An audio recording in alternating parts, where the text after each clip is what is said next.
Guys मी तेजल सकाळी उठल्या जिऱ्याचं पाणी आणि बडीशेपचं पाणी पिलं आणि त्यानंतर मी गॅलरीमध्ये चेक करायला गेले की पाऊस पडणार आहे का नाही.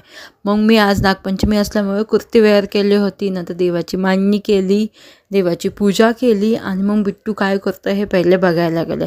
तर बिट्टू मस्त कठड्यावर जाऊन बसला होता. त्यानंतर मग बिट्टूने काही खाल्ले का नाही ते पाहिलं, पण बिट्टूने आज काही खाल्लं नव्हतं, फक्त तो आजूबाजूकडे बघत होता लोक काय करतात ते.